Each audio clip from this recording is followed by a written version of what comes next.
It all started with a simple idea, just a surprise visit, something cute to make him smile. We'd been dating for over a year, and things felt real, solid. He had been sounding a little off on the phone lately, not cold exactly, but different. So I thought maybe he was stressed, maybe he needed me, maybe this would cheer him up. I booked a ticket, packed an overnight bag, and decided to show up unannounced at his apartment. I even stopped on the way to grab his favorite coffee and a small gift, a framed photo of us from our last trip. I wanted it to be special. I didn't expect it to become a memory I'd never forget, for all the wrong reasons. As I got closer to his place, my heart was racing, but in a good way. You know that feeling when you're about to do something romantic? That innocent excitement, like you're about to be the reason behind someone's best day. I imagined the look on his face when he'd open the door and see me standing there. But what actually happened? I still have trouble putting into words. It was just afternoon. I took the elevator up, walked quietly to his door, and stood there for a second, smiling to myself. I didn't want to ring the bell, thought it would be cuter to just knock. And so I did. A soft knock. Then a pause. I heard movement inside. Footsteps. The sound of someone laughing, but it wasn't his laugh. The door creaked open, just a few inches. And there she was. I didn't know who she was, but the first thing I noticed, before I could even say anything, was what she was wearing. It was his shirt. The same oversized navy one I'd borrowed a dozen times. The one he said looked better on me than on him. The one that still smelled like his cologne when I left it at his place a few weeks ago. And now, it was on her.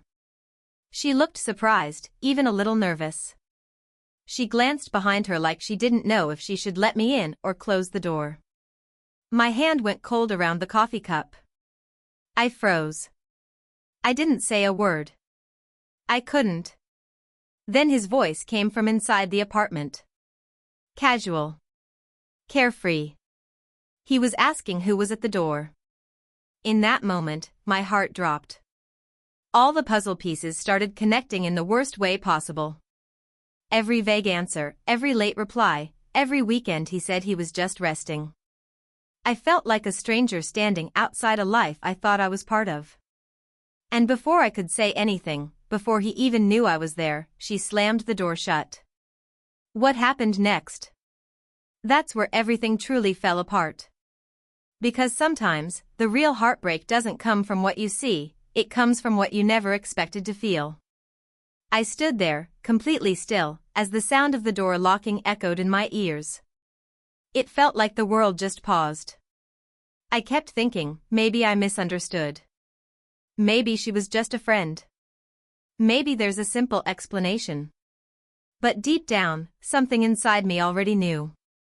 I could feel it in my chest, that tight, heavy feeling that doesn't leave even when you try to reason it away. I backed up slowly, trying to breathe, but everything felt surreal. The coffee cup was still in my hand, now cold and useless. I stared at his door, waiting. Hoping he'd come out. Hoping he'd realize. But nothing. No footsteps. No voice. Just silence. And that silence hurt more than anything else. I walked back down the hallway like I wasn't even real, like I was watching myself from outside my body. In my head, memories played on a loop. All the times he told me he missed me. The night he called me beautiful when I wasn't even wearing makeup. The way he used to hold my hand like he never wanted to let go. I started questioning everything. Was any of it real? Or had it all been changing behind my back while I stayed loyal, believing in something that didn't exist anymore? I sat in my car, heart pounding, hands shaking. I couldn't drive. I couldn't cry. I just kept replaying her face. Her nervous glance. That shirt. My shirt. And his voice, so calm, so unaware of the storm he'd caused outside his own door. I didn't know who she was, how long this had been going on, or why he never told me. But what I did know was, something had been broken. And I wasn't sure it could ever be fixed. I sat there for almost an hour, just staring out through the windshield, trying to decide what to do. Part of me wanted to storm back upstairs, bang on the door, and demand answers. Another part of me didn't want to hear whatever excuse he'd come up with. I didn't want to see that girl again either. I couldn't even picture myself asking him who she was without my voice cracking. But I needed the truth. I couldn't just leave and pretend I didn't see what I saw. I grabbed my phone and opened our last chat. Just yesterday, he had sent a voice note saying he missed me and wished I was next to him. That message hit differently now. I played it back 3 times, and each time, it felt faker. I started thinking about all the small red flags I had ignored. The sudden cancelled plans. The late-night texts he didn't explain. The moments when he seemed distant on our video calls. It all started adding up. I even thought back to his best friend, Josh. A few weeks ago, Josh had accidentally let something slip. He said, "You know, he's been complicated lately." At the time, I laughed it off. Now, it haunted me. What did that mean? Did Josh know something? Were other people aware of this before me? The idea that I might have been the last to find out made the pain feel sharper. I felt embarrassed. Played. But more than anything, I felt confused. What changed? When did I stop being enough? I kept refreshing his Instagram, looking for signs. There were no posts of her. No hints. Just the same filtered version of life he always showed me. That's when I realized, some stories are carefully hidden, and I had only just scratched the surface of his. I couldn't take it anymore. Sitting in that car, replaying everything in my head, was driving me insane. My hands were still shaking when I finally stepped out. I didn't have a plan, I just knew I needed to look him in the eyes. Not through a screen, not through a memory, but face to face. I needed to hear the truth from his mouth, no matter how much it would hurt. I walked back to the building, heart pounding like a drum. My legs felt heavy, like each step was a battle between hope and heartbreak. When I reached his floor, the hallway felt colder than before. Quieter too. I stood in front of his door for a long second, staring at it like it might suddenly open on its own. Then I raised my hand and knocked, this time, louder. Firm. No more cute surprises. No more guessing. The door opened slowly. It wasn't her this time. It was him. The look on his face when he saw me, pure shock. Not the happy kind, not the "I can't believe you're here" kind. It was the look of someone caught. Someone who had been living 2 lives and just had them collide at the worst possible moment. He didn't say anything at first. Just stared at me, frozen in place. Behind him, the apartment looked normal, except for the soft sound of someone moving in the other room. I opened my mouth to speak, but nothing came out. I had a million questions, but I couldn't even start.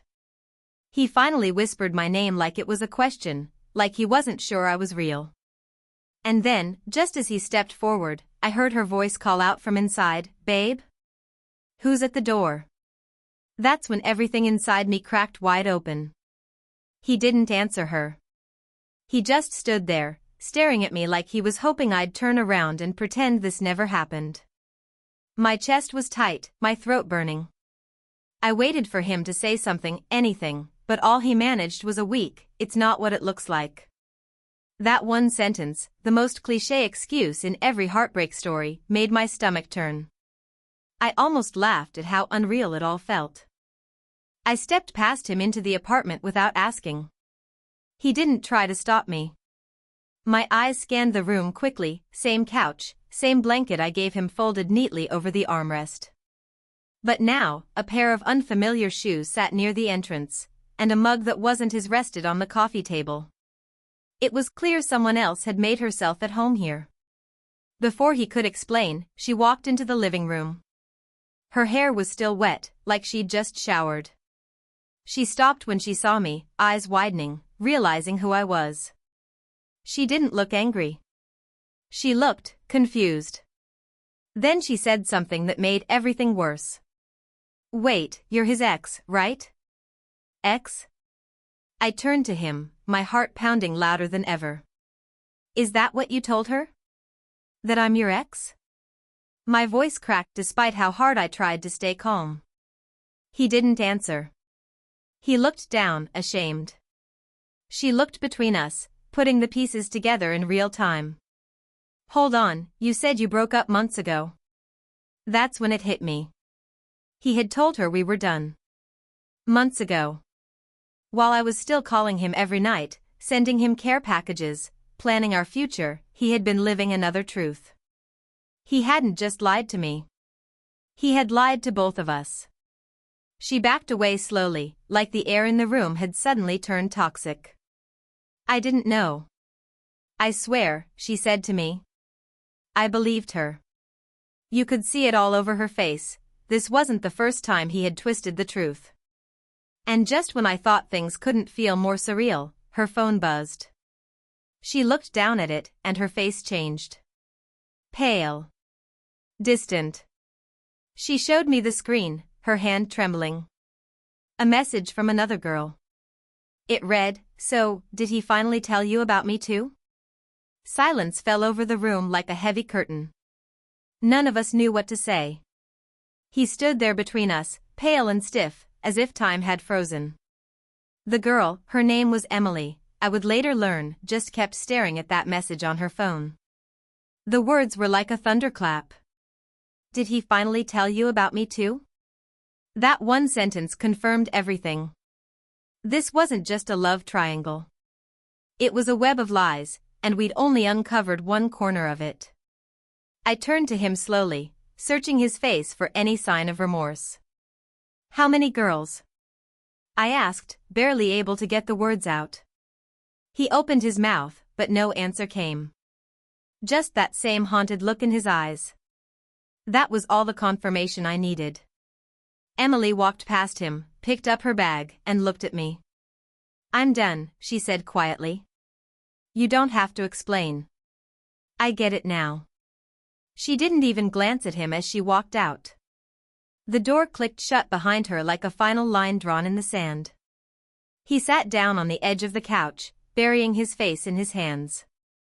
I never meant for any of this, he mumbled.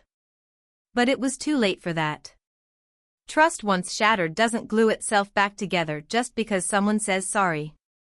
I looked around the apartment one last time, the place where we shared laughs, made plans, dreamt about a future. It didn't feel like mine anymore. You could have just told me, I said. You didn't have to lie. You didn't have to make me feel like I was still the only one when I clearly wasn't. I started walking toward the door. He stood up suddenly. Wait, there's something I didn't tell you, he said quickly. His voice shook. I turned, more out of curiosity than hope. He took a deep breath and whispered, one of them, she's pregnant. My heart stopped. That moment, those words, felt like the final blow. I stared at him, no longer hurt, just numb. And without saying another word, I turned and left. Because sometimes, closure isn't about getting answers. It's about finally understanding who someone really is, and choosing yourself anyway. I walked out of that apartment with a strange calm in my chest. Not peace, exactly, but clarity. Everything I thought we had, every sweet moment I'd held on to, had been crushed under the weight of truth. And yet, with each step away from him, I felt lighter. Like I was finally stepping out of something I should have let go of long ago. He wasn't who I believed he was. And now, I no longer had to keep pretending otherwise. The train ride back was quiet. I didn't cry. I didn't even scroll through old photos. I just stared out the window, letting the silence fill all the places where his voice used to live. I thought about Emily, and whoever the girl in the message was. We were all caught in the same mess, all lied to with the same empty words. That part hurt the most, not just the betrayal, but realizing how many others he pulled into his lies. Over the next few days, I slowly began cutting all ties. I blocked his number, deleted our chats, removed every trace of him from my feed. I didn't need answers anymore. What he did, what he didn't do, it wasn't my weight to carry. I reached out to Emily. We talked for hours. Strangers brought together by the same heartbreak. There was healing in that conversation, in knowing I wasn't alone. We both deserved better. I went to surprise my boyfriend. Instead, I surprised myself by finding the strength to walk away. The biggest takeaway from this story? Don't ignore your gut. When someone starts acting different, there's usually a reason. Trust is fragile, and when someone chooses to break it for selfish reasons, it says more about their character than your worth. This heartbreak story wasn't just about losing someone. It was about finding something too, my self-respect, my voice, my peace. And maybe, just maybe, that's the kind of ending I needed all along. For anyone going through something similar, remember, being cheated on or lied to doesn't make you weak. Choosing to walk away with your dignity intact? That's real strength. Sometimes, the most painful stories lead us to the most powerful versions of ourselves.